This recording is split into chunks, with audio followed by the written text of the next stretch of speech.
The final approach had begun like any other, with the hum of engines blending into the quiet murmurs of passengers and the occasional click of seatbelts. The sky outside was calm, a canvas of soft gray clouds streaked with sunlight, and the runway ahead seemed like a distant promise of safety. But in the blink of an eye, everything shifted. The captain, the man whose presence had been the anchor of this flight, slumped forward without warning, his body collapsing against the controls as the plane lurched unpredictably. The initial shock was almost surreal, a disbelief that such a thing could happen at the most critical moment of the journey. Passengers froze mid-breath, their minds struggling to reconcile the fact that the person responsible for their lives was suddenly incapacitated. A scream here, a gasp there, the sounds blending into a symphony of rising panic. The cockpit alarmed incessantly, warning lights flashing in an urgent rhythm, demanding immediate attention and adding to the sensory overload. Every second that ticked by was a lifetime in itself, a reminder that the boundary between life and catastrophe had become razor-thin. The turbulence of emotions mirrored the turbulence outside. The plane shuddered with each uneven gust, and the unknown hovered like a predator waiting for a mistake. Flight attendants moved in a blur, attempting to comfort, to calm, to regain control, but their words fell into the void of fear. In that suspended moment, time seemed to stretch infinitely. The collective anxiety of hundreds of souls pressed down on the confined space, creating an invisible weight that made the air thick and hard to breathe. Every passenger clung to something familiar, a hand, a seat, a prayer, hoping it would anchor them against the storm of uncertainty. Outside, the clouds seemed indifferent, parting here and there to offer fleeting glimpses of the world below, a world that felt impossibly far away. The instruments in the cockpit flashed warnings of altitude, speed, and trajectory, numbers and dials that now seemed like cryptic omens rather than guides. In this chaos, the story's tension reached its peak. The ordinary plane ride had transformed into a crucible of human endurance. It was a moment that tested instincts, patience, and courage, even in those untrained for such extremes. Every detail mattered: the pitch of the engines, the subtle tilt of the wings, the trembling hands of those trying to assist. What was normally procedural had become a battle against both gravity and panic, an intricate dance between human frailty and mechanical precision. The scene was cinematic, raw, and visceral, demanding the full attention of anyone witnessing it. This was not just about a flight. It was about a confrontation with unpredictability, a stark reminder that life can pivot on a single, unexpected moment. And in this crucible of fear, the story poised itself for the emergence of a surprising force, a presence that would rise from the shadows of uncertainty to confront the chaos head-on. Among the passengers, she had been almost invisible. Seat 18A, a quiet corner of the cabin, held a girl whose presence was barely acknowledged, as if she were a ghost drifting among the living. She didn't speak much, didn't seek attention, and never drew the eyes of others.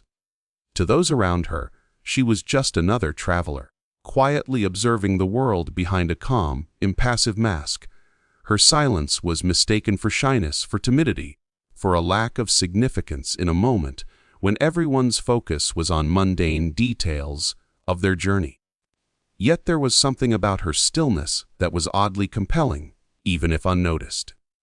It was not a silence born of fear or weakness, but one of discipline, of inner observation. While passengers fidgeted nervously, exchanged anxious glances, and whispered fragmented prayers, she remained composed, her gaze steady, her posture relaxed. There was an undercurrent of awareness in her quiet demeanor, a subtle alertness that suggested she was seeing more than anyone else.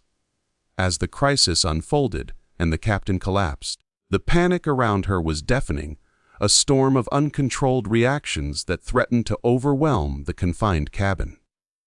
People shrieked. Some clutched their loved ones, others froze in disbelief, and the crew scrambled frantically to maintain order. Amid all this chaos, her silence became a stark contrast, a calm island in a sea of turmoil.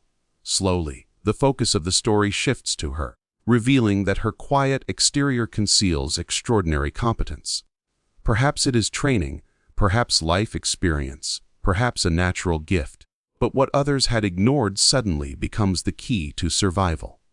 She doesn't panic, she doesn't flail or hesitate. Instead, her mind rapidly assesses the situation, analyzing the instruments, the surrounding environment, and the unfolding events with precision. Every subtle movement she makes is deliberate, informed, and purposeful. In her, the story explores the theme of the overlooked hero, the person who, in ordinary life, might be dismissed as inconspicuous, yet under pressure demonstrates extraordinary courage. Her silence is not emptiness but preparation. While the world around her collapses into noise and fear, she embodies patience, observation, and clarity. The narrative invites the audience to reconsider assumptions about strength, capability, and heroism. It challenges the expectation that only the obvious figures, the trained professionals, the vocal leaders, can rise in a crisis. Instead, it celebrates quiet resilience, proving that sometimes those who appear powerless are capable of the most decisive action. By centering the story on her transformation from unnoticed passenger to pivotal figure, the tale underscores a universal truth: that courage often resides in unexpected places, and true strength does not need to announce itself. In this way, the silent girl of ATA becomes not only the literal savior of the flight, but also a symbol of latent potential waiting for the right moment to emerge. Her character is a meditation on the power of observation, the hidden depths of ordinary individuals, and the extraordinary outcomes that can arise from unassuming beginnings. When the plane lurched violently and alarms blared with a relentless urgency, she rose from her seat with a quiet determination that cut through the panic like a blade. There was no hesitation, no searching for permission, no trembling doubt. Every instinct, every decision she made in those critical moments was guided by a clarity born of focus and necessity. As her hands grasped the controls, the passengers around her barely understood what was happening, their fear creating a wall of noise and distraction. But she moved with purpose, calibrating, adjusting, and assessing every variable in the cockpit with precision. Each adjustment was a small victory against the chaos threatening to consume them all. She wasn't performing for recognition or accolades. She was acting out of sheer responsibility, an unspoken promise to protect the lives that now rested in her hands. The weight of the plane, the unpredictable turbulence, the screams and cries, all of it pressed down on her, yet she remained centered, a calm eye in a hurricane of fear. The story here becomes a testament to the human capacity for courage when faced with overwhelming adversity. She embodies the extraordinary transformation that occurs when ordinary individuals are thrust into extraordinary circumstances. The girl from 18A, once silent and overlooked, became the very heartbeat of survival, demonstrating that heroism is often quiet, deliberate, and composed, rather than loud or dramatic. Every second she held control was a triumph over both mechanical chaos and human panic.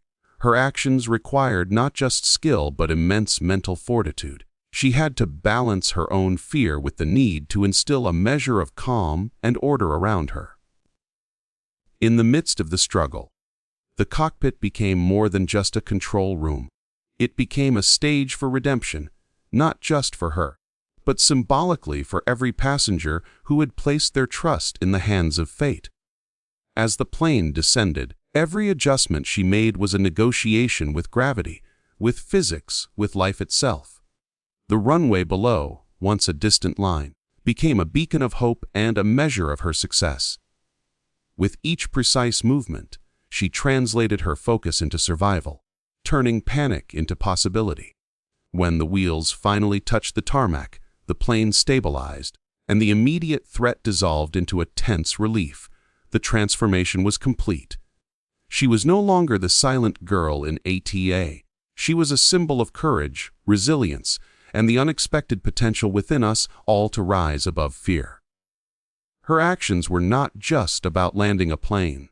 They were about reclaiming agency in the face of chaos, asserting control when all else seemed lost, and proving that true heroism often arrives from the most unassuming places.